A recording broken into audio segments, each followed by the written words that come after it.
Hello, I'm Elaine Stevens, and I want to welcome you to Art Beat.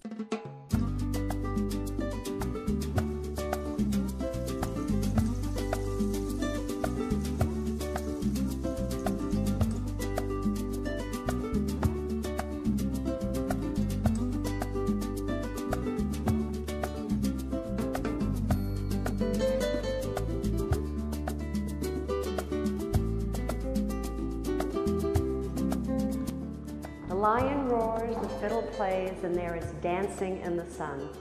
Welcome to the world of Dusty Bonge, here at the Mary C. O'Keefe Cultural Center in Ocean Springs. Of course, you're watching Art Beat. I am your host, Elaine Stevens, and have we got a beautiful program for you today. Stay tuned. We'll be right back after this. Welcome back to Art Beat. I'm Elaine Stevens. My guest today is Joey Rice. She is the curator for the Mary C. Cultural Center in Ocean Springs, and she was a personal friend of Dusty Bonge.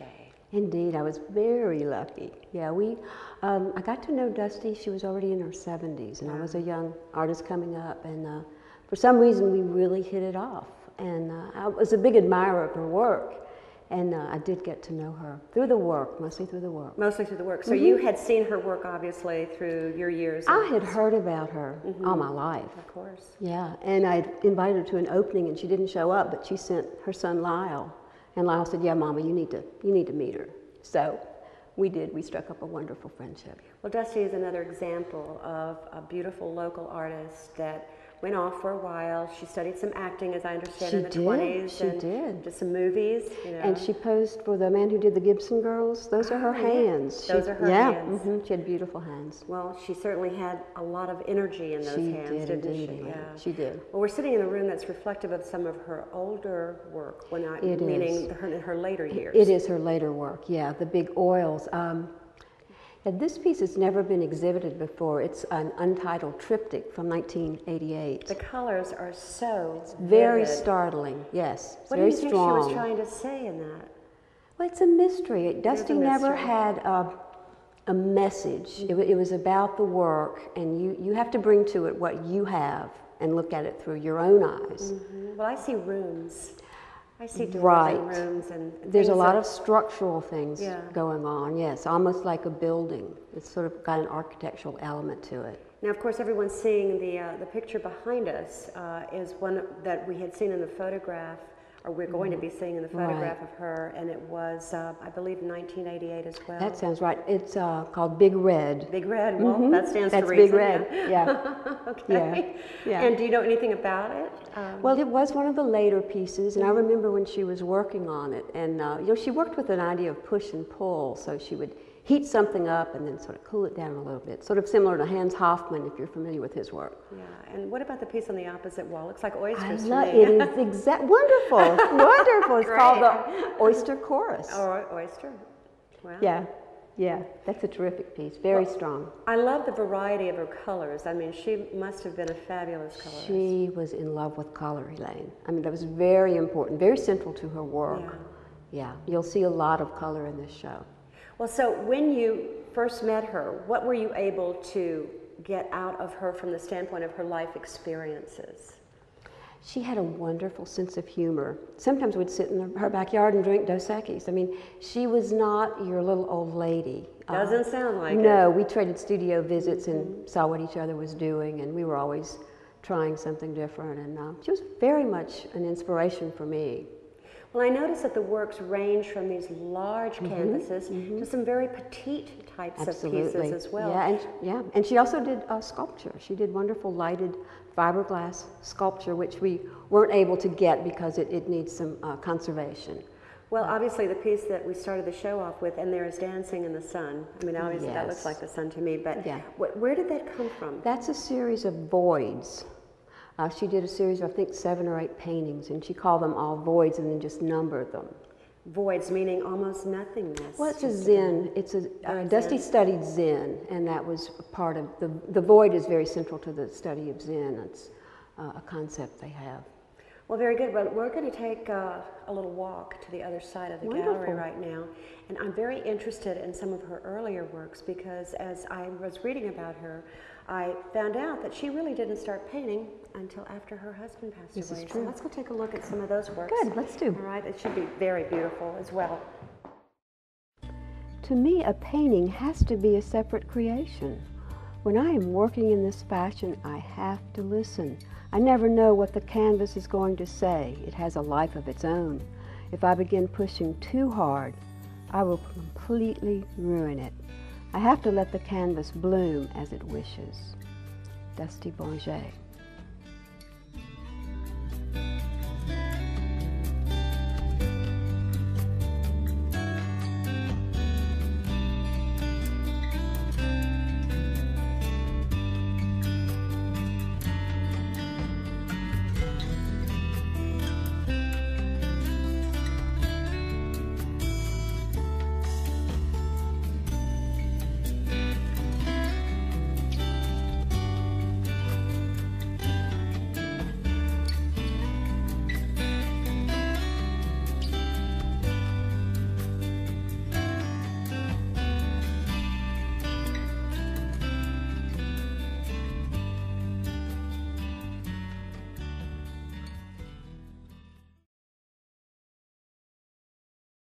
So we're in the gallery room where her paintings now reflect an earlier Dusty.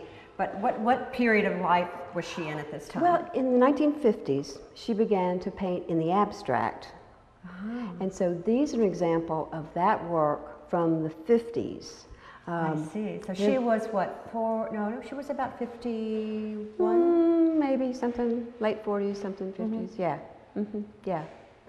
Yeah, I find them very interesting. Well, this is very interesting. I mean, it's completely different than her later pieces. Yeah. And it almost has a childlike quality about it, like she was experimenting with Well, that. that was the thing she was interested in. She didn't want, anything staged. Her work was fresh. It's still fresh today. Well, this one's untitled. Let's move to Right, the next one let's because do. I'm really thrilled with the title of that. Would you read that title precisely as she wrote it? I will. Our halves of selves move through the night shadows. Isn't that beautiful? I mean, I know if she were here, she could explain this, but... Oh, she wouldn't explain it. No, she really wouldn't. Oh, okay then. See, I don't know Dusty, you know Dusty. But Well, you can see some dark, the night shadow. I see a piano. You can imagine. Yeah. You can, bring Sort of to a it. little night music, perhaps, in a modern sense. Yeah. But the colors are beautiful, the turquoise. She did love turquoise, because the next one over there I noticed is Turquoise Delight. It is indeed. Now, this one is a little, it has less elements in it, but it's still a very powerful statement. She's working with 3-4 basic things. You've got black and white, turquoise and brown. And the turquoise and brown, which is a very popular color combination today. And it's very modern. And this one was also done in the 50s. Absolutely, yeah. Now, her abstract work began in the 50s, but she was born in 1903. So this woman spanned several generations of artists. Yeah. She actually grew up during an almost Picasso type of time period. Did Right, she not? right, yeah. So who do you think her major influences were? Well, I think she took inspiration from just about anything. I don't know if there was one source, because she was so curious and she was an adventurer, and she brought that to the art she made. Now, you also had Joey referred to the fact that Dusty was quite beautiful. She was very beautiful. Tell me about that. Even in her old age, she was very striking. The early photographs I've seen of her are just gorgeous. She was really a beautiful woman. And she had grown up in Biloxi. In Biloxi, and then she had moved to New York. She did. She went to Chicago first and studied theater there. Went to New York. She had some roles. She played some roles and went out of town on tour. And she had met Arch, her husband, in Chicago. He was at the Art Institute there. And he followed her to New York. And he found a job working as a doorman. Wow. Now, Arch was about 6'4" or 6'5". And there's a wonderful story. I don't know if we'll have time, but Walter Anderson, and Bonge knew each other in Chicago, or actually in Pennsylvania. And so Anderson would substitute for Arch when he had a date with Dusty. Oh my goodness. And Anderson was about 5'8", so he would drape around in this huge doorman outfit. And there was probably draping Oh yeah. to the floor. Oh yeah. And so Dusty and Arch were dating back then, and they married. And I understand their life together wasn't a long term. No, really. they weren't together very long. He contracted an illness, and they had a son, Lyle Bonge, and Arch died when Lyle was about 7. I think Lyle was born in 29. So. Wow. But it sounds like it was a very passionate love It was affair. It was very passionate. You can tell by this woman's work that she was filled with love and inspiration. She was. She never married again. She had lots of lovers, and you know. A true artist. A true artist, but she never her married lifestyle, again. Yes. What are some of the things you remember most about her and what she told you about her art? Well, we would show each other paintings, and I would look at her painting and I'd understand what she was saying, and she could do that with mine, but it wasn't always verbal. Dusty would write poetry, but she wasn't a big talker. You had to really sort of pull it out, and I'm not a big talker either, so a lot of times we did things and experimented with things, but we didn't always talk. And she had a bit. She was an intelligent, very intelligent woman, but she didn't like to talk that art talk, she called it, you know. She just did it. She just created it. She created it, exactly. Well, we're standing in the gallery at the Mary C. O'Keeffe, visiting, meeting, and traveling into the mind of Dusty Bonge with one of her friends, Joey Rice, who is also the curator. But we're also going to do something a little bit different this week on Art Beat. We're going to hear the thoughts of Dusty Bonge in just a little bit as my wonderful photographer, Austin, takes you on a visual journey into Dusty's mind. We'll be right back right after this message. Rarely can I go back into a painting once I have left it. It has to be continuous. I may be able to leave it for a few days, although I prefer not to, but if I leave it for a longer period, it becomes cold. I've lost the whole, the trend, and the motivation. Something is gone, and I can never get it back. Dusty Bonge.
You've been watching Art Beat, and right now I'm going to reintroduce you to Eric Zala, the Executive Director of the Mary C. He was my first interview with Art Beat, and you're going to be seeing a lot of this young man because he's brought a lot of art and excitement to the city of Ocean Springs and to the Mary C. itself. Well, Eric, I bet you're thrilled to have Dusty Bonge here. Completely. You know, the Whitney, MoMA in New York City, Mary C., you know, that's good company. And those two far more famous institutions also displayed Dusty's work, and we are honored and very proud to be able to show the public her astounding work. It pretty much is astounding. We're standing in front of the circus cage, is that what it's called? Yeah, circus cage from 1952. It's really fascinating to see the different styles from that period and then 30 years later in the other room. It is. You know, even though the others are a tad more abstract, you can actually make out the circus cage in this particular one. And I'm sure she probably had seen quite a few circuses in her life. Yeah, I would say, you know, you can readily project any number of things from your personal experience onto it. It's just so open, you know, unlike some pieces where, you know, you look at a painting and everyone has the same experience. Exactly. Not well, so here. This gallery has been filled with many things, including pottery and music boxes, and now we have Dusty Bonge. Tell me what the response in the community has been. We had a wonderful reception underwritten by the Bonge Foundation, and people just came out in droves, and I think were really, really taken by it. There was kind of a hushed stillness in the room, even though we had a fairly large crowd of people checking it out. So it was, I think, very well received. So now tell us about the time limits on the exhibit. How long will it be here?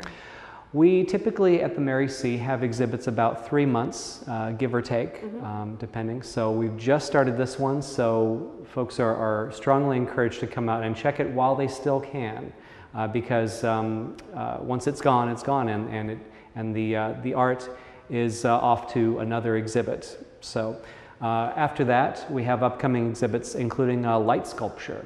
In fact, it's a very varied lineup here at the Mary C. I know, and that's what makes it so exciting. Well, with Dusty Bonge, she was a sweatman from Biloxi, so obviously she has a lot of history on the coast.